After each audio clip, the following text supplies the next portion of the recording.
Bergamo is an ancient Italian hill town of magical beauty, yet relatively undiscovered, where you can escape tourist crowds and step into this crown jewel of Italy. This country is famous for its medieval hill towns, and one of the most spectacular is Bergamo. The ideal town with piazzas and pedestrian lanes lined with shops and restaurants, fountains, lots of outdoor bars and cafes, and a wonderful setting, up on a hill surrounded by fortified walls. A relatively small town, just about 1 kilometer wide, but filled with little lanes and fascinating sights. Located in the north of Italy near the Alps, Bergamo's old town is up on a hill surrounded by massive fortified walls that were built by the Venetians in the middle of the 16th century. They are so well preserved that several of the original gates are still functional, and now the wall is a World Heritage Site, as seen from above with the Venetian walls wrapping around the hillside old town. The modern district of Bergamo is down below and quite lovely, but not the main focus of your visit. Instead, you'll want to spend your time in Bergamo's Città Alta, the upper town, with origins that go back more than 2,000 years. There are still quite a few of those old buildings surviving from the Middle Ages. Especially dramatic are the towers that had been fortified homes of the wealthy families, and now this one is home to the Tourist Information Office. There is one main pedestrian street that runs through the center of town. It's about just under 1 kilometer long. This nicely paved lane is quite level, so you could walk from one end of town to the other in about half an hour. But there's so much to see, it could take you 2 days, especially wandering along some of those steeper little side lanes. The authentic character of this place is seen in that small town atmosphere, with local residents doing their shopping, chatting with neighbors, and relaxing out in the public spaces. Walking along the back lanes, you might run into some university students heading for class. A place for people and some dogs. It's a quiet and peaceful town, especially in the off-season as we're visiting during October, staying a couple nights at a centrally located hotel. The main Piazza Vecchia is one of the great spaces in all of Italy, surrounded by ancient buildings and nice restaurants. Or maybe just sit and have a spritz. The majestic Palazzo della Ragione stands at one end of the main piazza, constructed in the Gothic style 800 years ago as a government building. Go up that bell tower in an elevator for a magnificent view across the old town. Towers, domes, churches, buildings, and beautiful countryside off in the distance.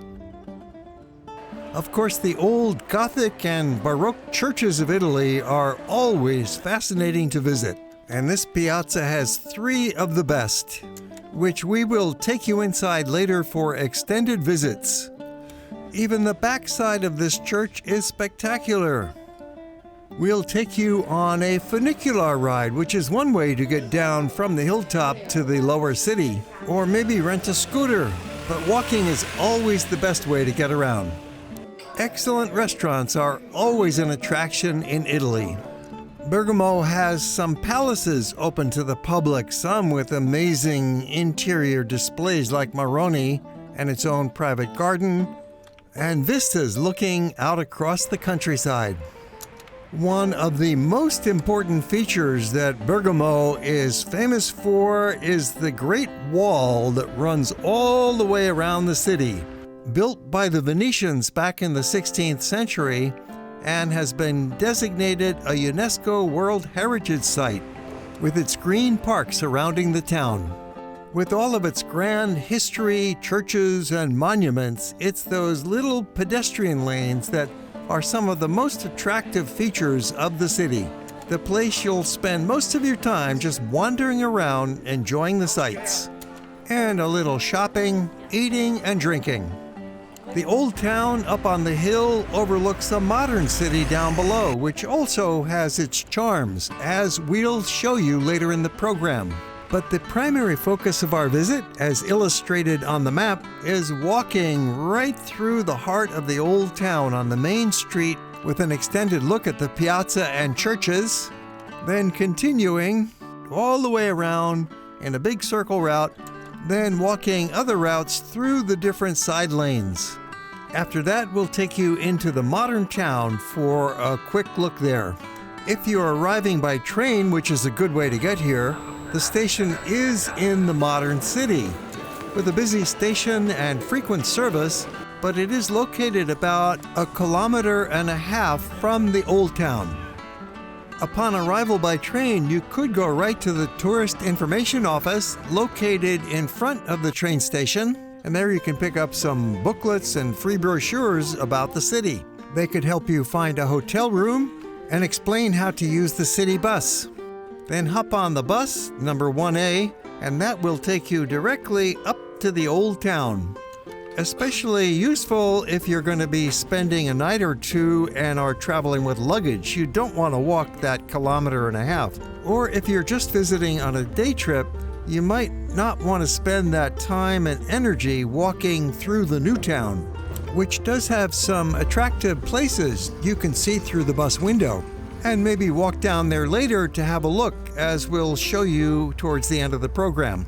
The bus takes you right through one of the 4 massive gates in the wall, continuing our drive alongside the wall in a preview of the walk that we'll take later in the program, coming back for a closer look. And now we are in the upper town, Città Alta, filled with classic old buildings. Arriving at the bus stop, which is nicely located right on the edge of the old town. It's also a place that tour buses can drop off their groups, such as this bunch of students who have just arrived. Donkeys at this piazza gives you some indication we're not in a modern city anymore. There is an alternate way to reach the upper town, and that's take the funicular, which goes from the bottom of the hill and up through the old wall to Bergamo Alta, riding this cable car that's 128 years old. And it still performs beautifully, going back and forth every day up that 52% slope, with friendly service that's typical of the warm greetings that you will get throughout town. Upon reaching the top, you enter into a lovely station that has cafes and newsstands, and it's right on a little piazza that we'll show you more of later when we depart the upper town down that same route. But that was just a little diversion to show you the option. We came up by bus, and the bus stop is on the other end of the old town, where we shall begin our walking tour. It's like that old cliche, stepping back in time as we enter the gateway of Bergamo. This Porta Sant'Alessandro was built between 1565 and 1575 and provided access to the upper town for those coming from Lecco and Como in the west. More than just a gate, it's part of a larger square stone structure around Piazza Cittadella, with occasional markets taking place. Even today, there is the occasional attack by monsters, or walking balloons, or maybe it's just some students out to have fun and take some crazy pictures. Torre della Campanella, or Bell Tower, was also part of the medieval fortifications and leads into Piazza Moroni, a pleasant square with some restaurants, and underneath it was the ancient water storage cistern. This piazza is at the beginning of the main pedestrian street of town, Via Colleoni, also affectionately known as Corsarola, named after the renowned 15th century mercenary captain Bartolomeo Colleoni, who lived here and founded his charitable institution in 1466, and it's still functioning today on Via Colleoni. We've only just begun the main walk, but perhaps you're getting hungry already. Of course, Italy is world famous for its delicious cuisine, and here you will have many fine choices. Look for this painted halo suspended over our lane, because not only does it lead you into a nice restaurant, but they have hotel rooms upstairs. It's the type of place called a locanda. So the name is Locanda Mimmo. It's not an hotel, it's just a locanda. Locanda means, but it's like, yes, just a service because we have a restaurant downstairs. This is a Ristorante de Mimo, it's an historical restaurant. And we have upstairs also 6 rooms, 2 apartments, and a freestanding room and 1 suite. Staying at Mimo would be ideal because you're right in the middle of the old town on the main lane with a hotel room and a restaurant downstairs. As I was walking along and getting a little more hungry, one particular restaurant caught my eye with its outdoor table right on the main lane. And when I saw a policeman coming out from his lunch, I knew this must be the real deal. Are you police captain? Maresciallo. Grazie. So I was able to grab that table, which is about the only outdoor table on Via Colleoni. I decided to have a light lunch and their special salad, presented so beautifully, which I then deconstructed to see what's there. I had a fabulous, complicated salad with carrots, fennel, Chioggia beets, pear, zucchini, golden beets, spinach, potato with basil cream, pea shoots, and goat cheese. And what's your name? I'm Betty. You're Becky. Yes. And your restaurant name? Vineria Cozzi. But it's not mine. But you work here. Yes, I work here. It's a pleasure for me to work here. Very good. Right on the main street. A perfect spot for a meal combined with people watching. After that delicious culinary experience, I did not leave much on the table.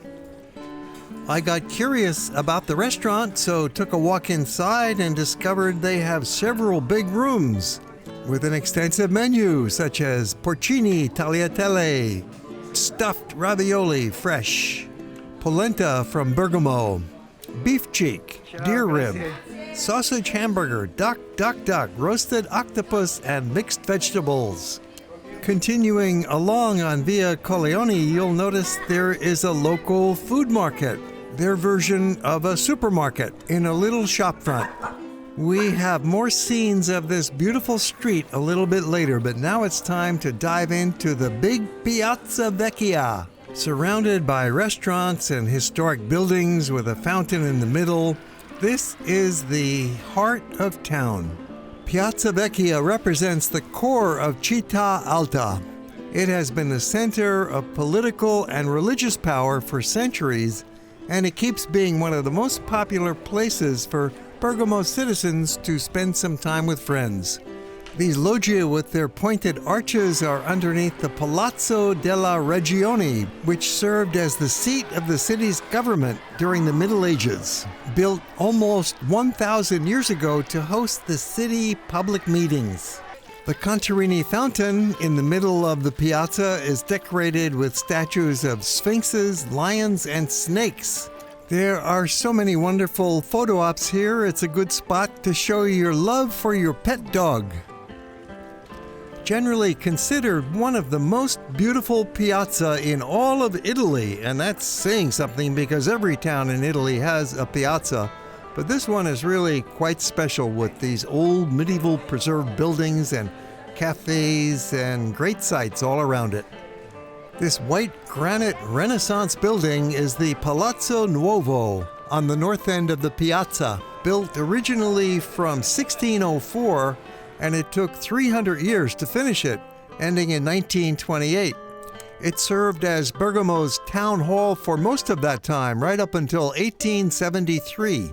And since 1928, it's been hosting one of Italy's most renowned libraries, the Civica Angelo Mai, with an incredible collection that includes ancient and precious books from the 1500s, engravings, manuscripts, and 600,000 volumes in total.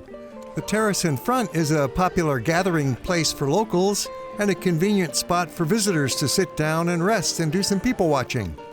The piazza is a place to spend some quality time. Have another look at that Contarini fountain, where you could drink the water coming out of the Sphinx mouth. Don't just stop and take a look and grab a picture and then move on, but sit down at a cafe and look around at some of these building details, such as that open staircase and that tower rising up behind it. which you can go up for a great view looking across the town, and you don't have to climb the 300 steps. There's an elevator. The Civic Tower has 3 large bells at the top, including the largest called Campanone, which is the popular name for this tower. A commanding view into the piazza from this open-air perspective 53 meters high, with a great angle on Piazza del Duomo with its 3 great churches we shall soon visit, then looking off into the hillside town and distant landscape beyond. The glass elevator just takes 30 seconds back to ground level, where there's a historical exhibit with some archaeological finds down in the basement. These rooms are part of the Palazzo del Podestà, built in the second half of the 12th century as the home for the municipal mayor of Bergamo. The stone loggias were added later and form a fascinating courtyard in the Renaissance style, now including dazzling contemporary displays. Just beyond, we reach Piazza del Duomo with 3 major churches, including the Basilica on the left and Colleoni Chapel on the right. This spectacular chapel is perhaps the most beautiful building in Bergamo, an authentic Italian Renaissance masterpiece, featuring an overwhelming mass of decoration that dazzles the eye, yet it is not a large building. The main focal point is the massive tomb and gilded equestrian statue of Bartolomeo Colleoni, who was one of the most famous mercenary captains in Italy. A fearless soldier and great leader who spent his whole life fighting all over Italy, especially for the Republic of Venice, and was born here in Bergamo. 2 other major churches and the baptistry adorn this Piazza del Duomo, but it would be too much to see all 3 of them at one time. It would overwhelm your senses. So we're going to go out and take a walk and come back here later to see the rest of it. The lanes behind the churches form an intricate maze of narrow streets with tall buildings and old churches all around them. It's quite a place you can wander and get a little bit lost and then find your way out again with very little effort.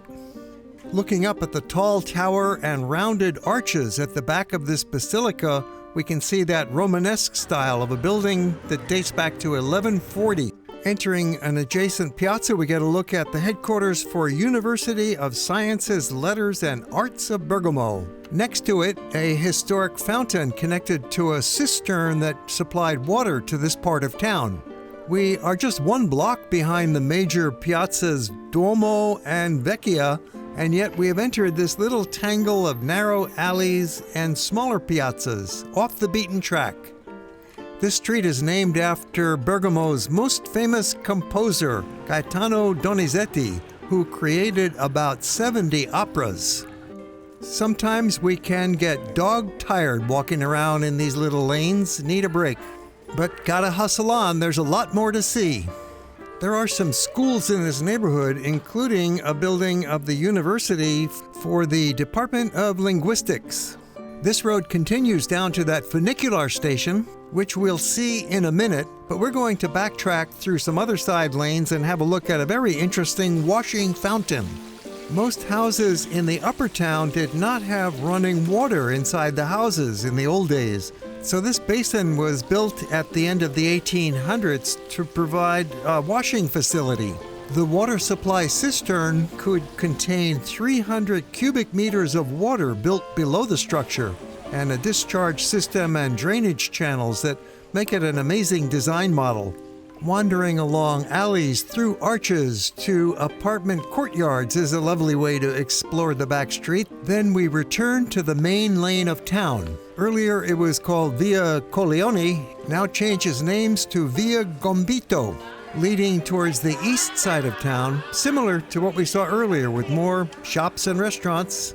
Arriving then at Piazza Mercato Delle Scarpe, once a thriving area of trade at an important intersection of 6 streets where the roads from Venice and Milan met in the medieval period. Just 100 meters away, you'll reach a 14th century fortress called La Rocca. It had served as a fort, prison, refuge, and barracks, successfully defeating attacks in 1438 and 1514. you will get some of the best views in town looking back at the Duomo and other towers from the ramparts of the fort, providing a nice perspective of the upper town and looking down at the modern city. Now it's a history museum and garden. The museum offers a view of the period starting in 1797 when the French troops arrived up through 1870. Then it's back to the piazza and the little lanes around it to investigate the restaurant possibilities. There are many choices here in the piazza and in those side streets. Perhaps a little pastry snack or the traditional kitchen in an old restaurant with barrel-vaulted stone ceilings. You can't go wrong in a place like that. Or maybe just relax in the piazza and have a spritz. We're very close to another major street that extends out from this piazza, one of those 6 streets that emanate from it. Via Porta Dipinta is a street lined with grand buildings, each with portals that offer glimpses of gardens and terraces in the background. It's an easygoing downhill stroll. However, we have gotten beyond the restaurants and shops, so if you were hungry, it would have been good to eat back at the piazza. At this point, we have reached Fontana di Pinta, located at what had been the eastern gate of the medieval walls of the city. Next to it is Palazzo Moroni, an eccentric 17th century palace which has been very well preserved. The furnished interiors decorated with frescoes, several objects and art masterpieces, as well as panoramic terracing and 2 hectares of agricultural grounds. Now enjoyed as an extraordinary park in the heart of the upper city.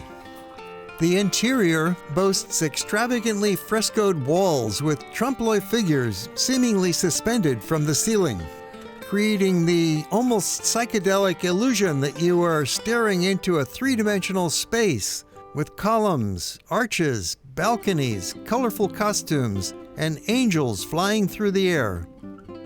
It's almost a forerunner of our 3D movies or virtual reality goggles, except here you are standing in the grand rooms of a palace, just looking with your own eyes at this amazing optical illusion. The Moroni family has owned and lived in the building since 1636. The original layout has been carefully maintained and preserved. A monumental staircase leads from the entrance courtyard upstairs to the rooms and halls frescoed and furnished between the 17th and 19th centuries. The back of the building opens up to stunning gardens that provide a welcome and peaceful respite from all of the dazzling frescoes in the interior of the palace. Rose-filled gardens and manicured hedges guide visitors towards a rolling meadow with views towards the mountains, and benches are conveniently placed for visitors to relax and soak up the lush surroundings. All in all, a surprising and delightful experience. Back out on that same Via Porta Dipinta, we're going to show you a route we'll take now that goes around the backside of town for 1 kilometer. Along the way, we'll see a few churches and more of the historic old buildings. This lane is bringing us towards the east end of Bergamo Alta. In the old days, it had been a very important road because travelers from Venice, which is to the east, would enter the city along this street. The major fortified gateway in the wall was demolished a long time ago, but we do have this little arch that'll take us from the street through a remnant of an old wall out into a meadow. On the right side of the lawn, we have Chiesa Sant'Agostino, founded in late 13th century, now part of the University of Bergamo. It's located next to the Venetian wall around town and the major gateway through that wall, which is Porta Sant'Agostino. Built in the late 16th century, it's still the most popular route for driving into the old town. There is a lovely pedestrian pathway you could take next to the wall that would bring you down to the modern city. But we're not going that way. We're going to be walking along the wall. This is the first time in our visit we're getting a close-up look at these spectacular Venetian walls and taking a stroll right alongside them on a scenic route. The total circuit of walls is over 6 kilometers long, which is one of the recommended things to do when you're in Bergamo, because the walls are an important UNESCO World Heritage Site. You'll have some fine views looking north towards the foothills of the Alps. If you're very eager, there are hiking trails out in the forest. That's far enough. We are not going all the way around, but taking Via San Lorenzo, which is a direct route back into the center of the old town. Slightly uphill, but just over 300 meters long, passing a small residential piazza, then arriving back at that main lane of Via Gombito, an extension to Via Colleoni. By now you have definitely worked up a thirst and an appetite, so hit one of these beautiful outdoor restaurants or maybe just grab a pizza. This ready-to-eat selection looks unusually delicious. You could grab a slice to go, then look around and find a place to sit down and eat.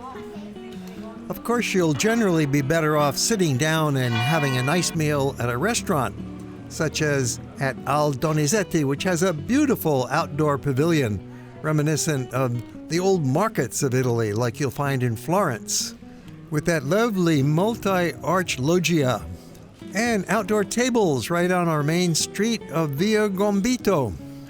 Donizetti has a large wine list. It's a wine bistro after all, and they get mostly positive reviews. But anytime you're picking a restaurant, you want to be careful.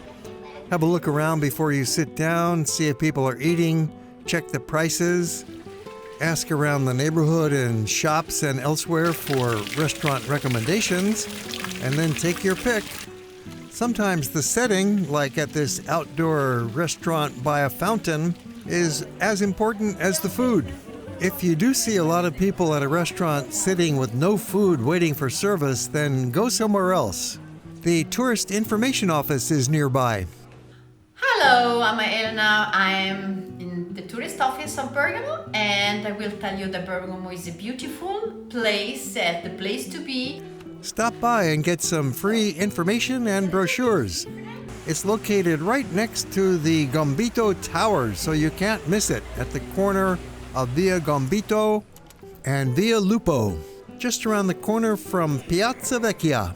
Earlier we showed the tourist information office down by the train station, which is also a good spot if you're arriving by train.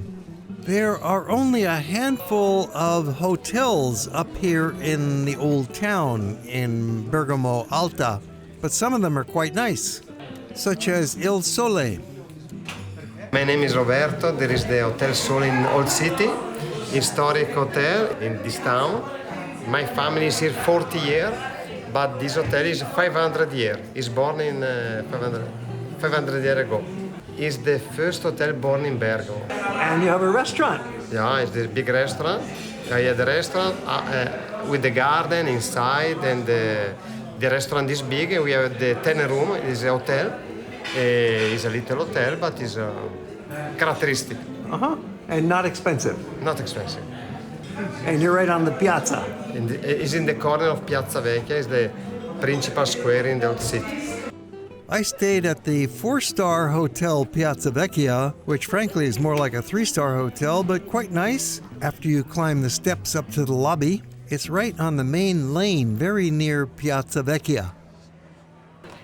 As we continue walking along Via Colleoni, I'd like to share a few tips for you about traveling to Bergamo. It's difficult if you come in the summer because it can get very crowded, and it might be hot. My visit was during October, and it was quite peaceful, with weather that was perfect. If you come in the summertime, you might be waiting online to get up on the funicular. You might have a little trouble getting room at a hotel or space at a restaurant. So the off-season, shoulder season, spring and fall is definitely the way to go. You could visit Bergamo on a day trip from Milan, just 45 minutes away by direct train. However, there is so much here to see, as you've already noticed, it's worth spending at least one, better yet, 2 nights. That way you can venture beyond the main squares and discover Bergamo's hidden gems. Get lost in those charming labyrinth of narrow streets, showcasing hidden piazzas, artisan shops, and unique cafes tucked away. with promise of a delightful experience.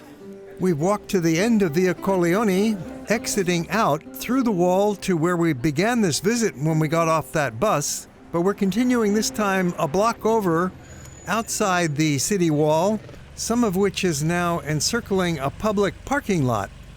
We're going to take another funicular ride, this time going up the hill of San Viglio.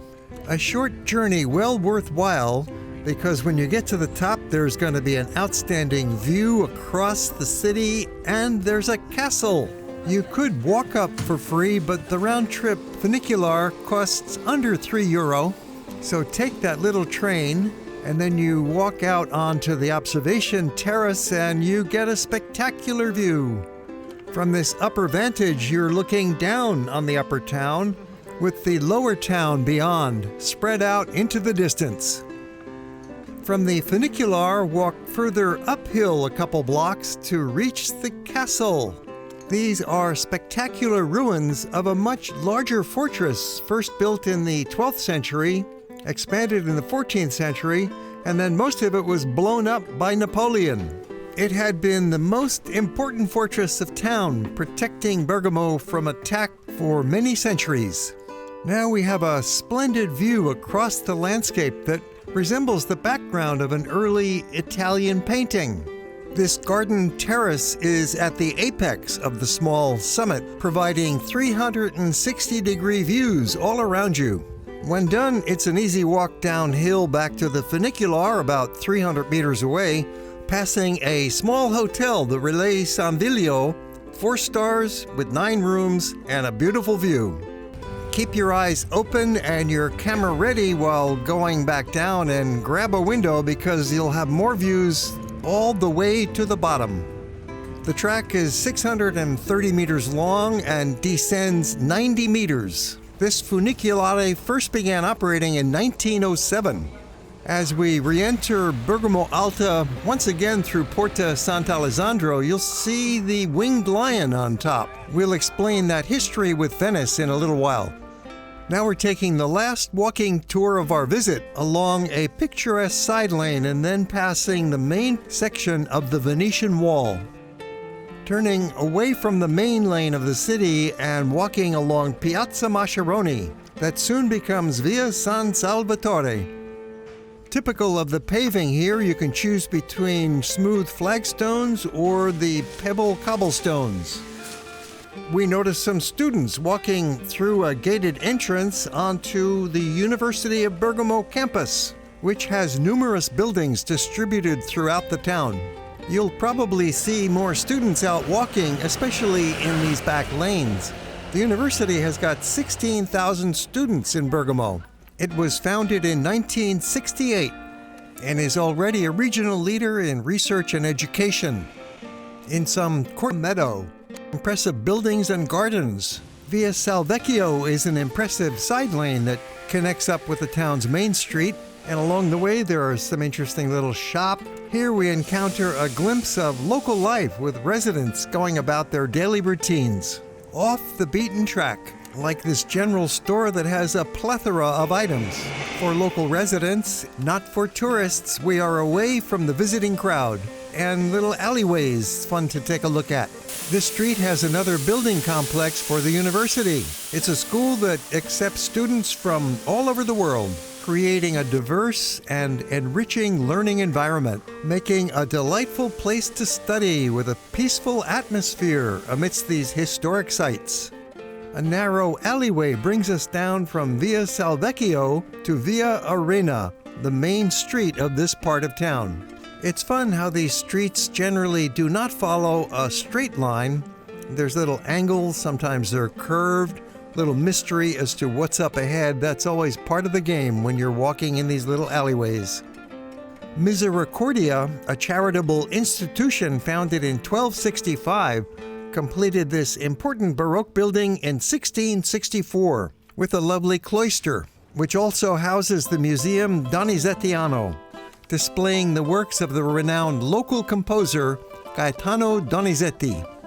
Another institution on Via Arena is the Episcopal Seminary of Bergamo, which accommodates the vocation of young people who feel oriented towards the path of priesthood.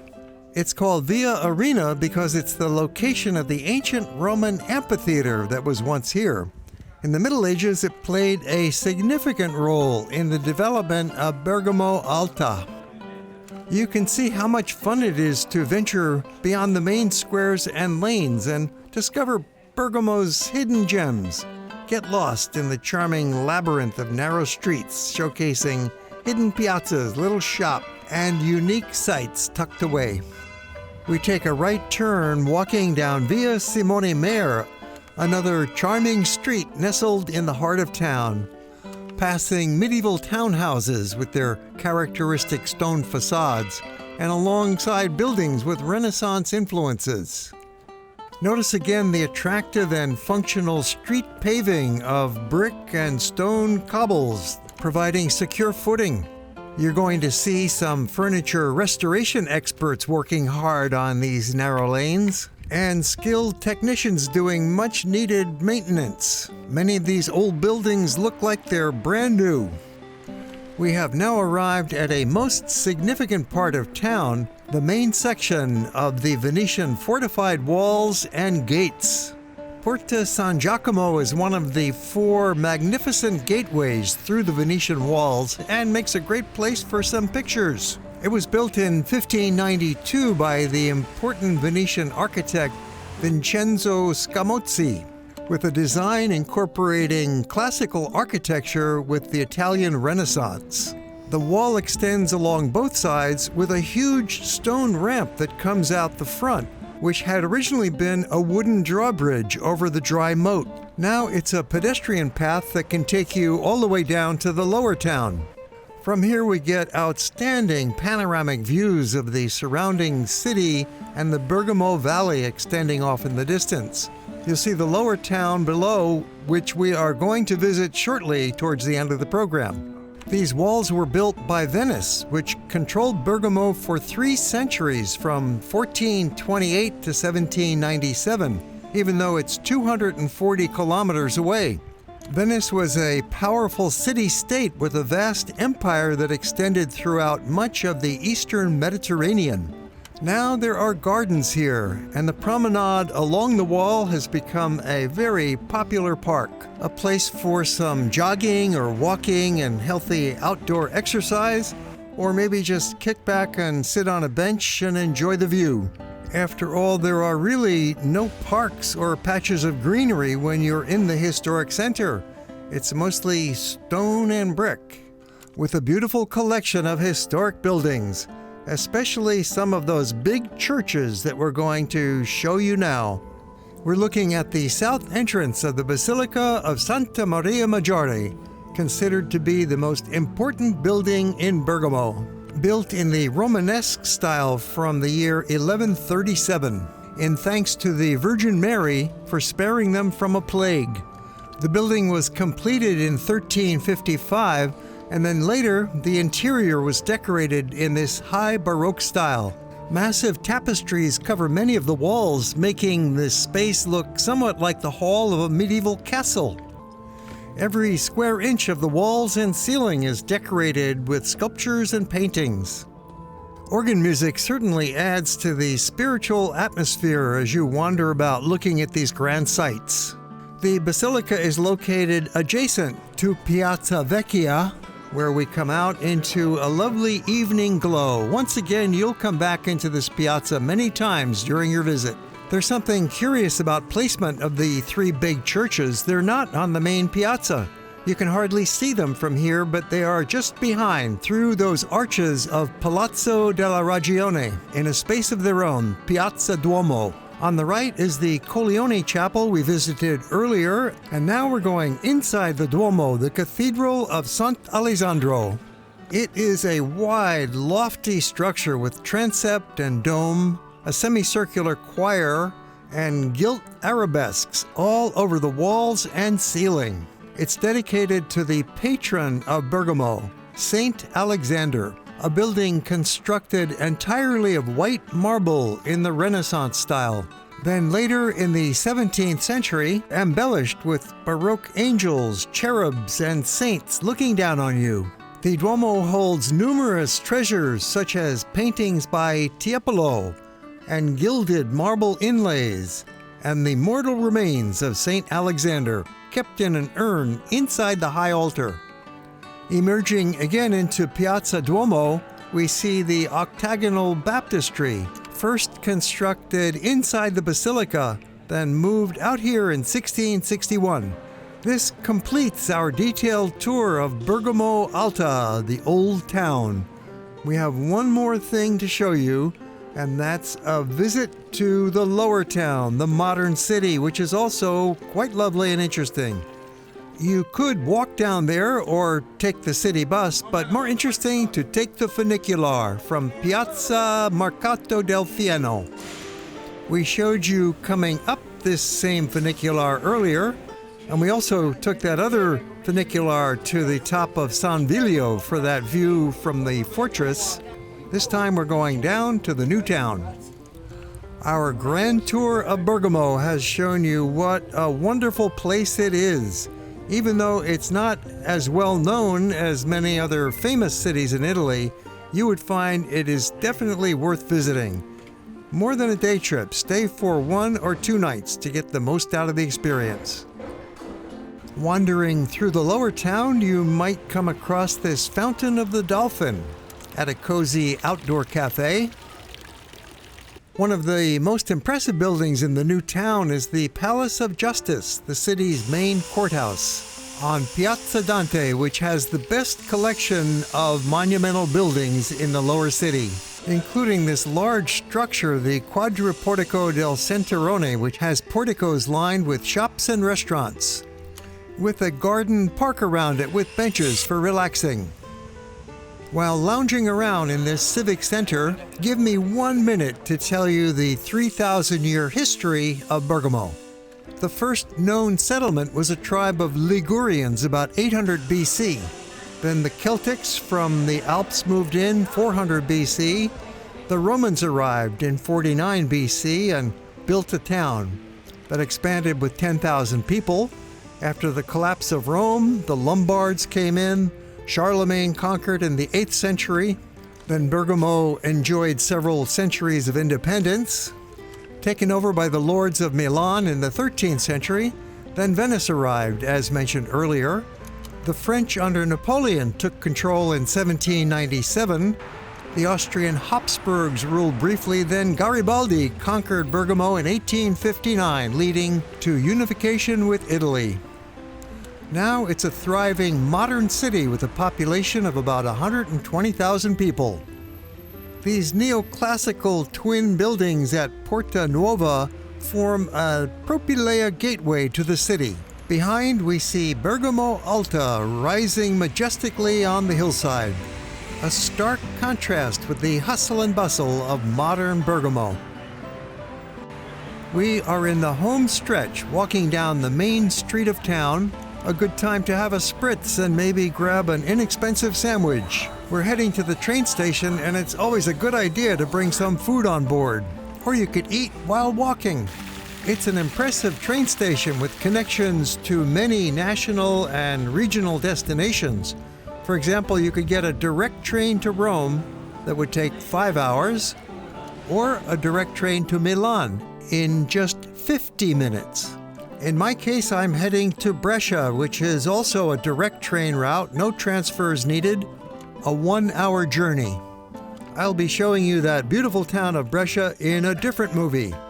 The trains are comfortable, inexpensive, and usually have beautiful scenery outside the window. We frequently upload new movies, so please subscribe to our channel and click that little alarm bell so you'll be notified. And if you enjoyed the movie, how about a thumbs up? And we always welcome comments down below. Or if you have questions about the destination, make note and we'll answer them. Thanks for watching.